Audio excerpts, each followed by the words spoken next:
सोनोरीजवळ सफारीचा भीषण अपघात, सुरक्षा भिंतीवर आदळून वाहन पलटी, एअरबॅग ठरल्या जीवदान.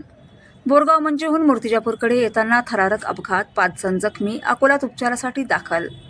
राष्ट्रीय महामार्गावर मूर्तिजापूर शहर पोलीस ठाण्याच्या हद्दीत सोनोरीजवळ आज दुपारी सुमारे 2 वाजताच्या सुमारास सफारी वाहनाचा भीषण अपघात झाला. बोरगाव मंजेहून मूर्तिजापूरकडे येत असताना MH30 BW 9994 क्रमांकाच्या सफारी वाहनावरील चालकाचे अचानक नियंत्रण सुटल्याने वाहन थेट महामार्गालगतच्या सुरक्षा भिंतीवर जोरदार आदळले. धडकेनंतर वाहन पलटी झाल्याने परिसरात एकच खळबळ उडाली. अपघाताची तीव्रता पाहता मोठी जीवितहानी होण्याची शक्यता होती. मात्र वाहनातील 4ही एअरबॅग वेळेत उघडल्याने मोठा अनर्थ टळला, अशी प्राथमिक माहिती आहे. वाहनात एका लहान मुलीचाही समावेश होता. तिलाही दुखापत झाल्याची प्राथमिक माहिती मिळत आहे. या अपघातात विहा मलया, साजिद, सपना अजमेरा, लिखित अजमेरा आणि दीपा मलया हे 5 जण जखमी झाल्याची माहिती आहे.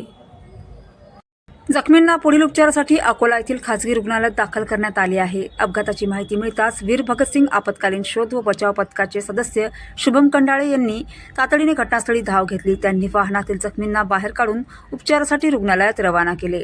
दरम्यान पथकाचे प्रमुख योगेश विजयकर तसेच मूर्तिजापूर शहर पोलीस घटनास्थळी दाखल झाले. पोलिसांनी अपघातस्थळाची पाहणी करून घटनेची नोंद घेतली असून पुढील तपास ठाणेदार धर्मेंद्र जोशी यांच्या मार्गदर्शनाखाली केला जात आहे.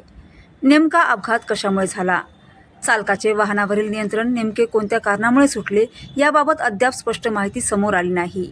वेग, चालकाचे नियंत्रण सुटणे किंवा अन्य कोणते कारण होते का याचा तपास मूर्तिजापूर शहर पोलीस करीत आहेत. दरम्यान सफारी वाहन सुरक्षा भिंतीवर आदळून पलटी झाल्यानंतरही एअरबॅगमुळे प्रवाशांचा जीव वाचल्याने या सुरक्षा यंत्रणेचे महत्त्व पुन्हा एकदा अधोरेखित झाले आहे. सुदैवाने या भीषण अपघातात मोठी जीवितहानी टळली.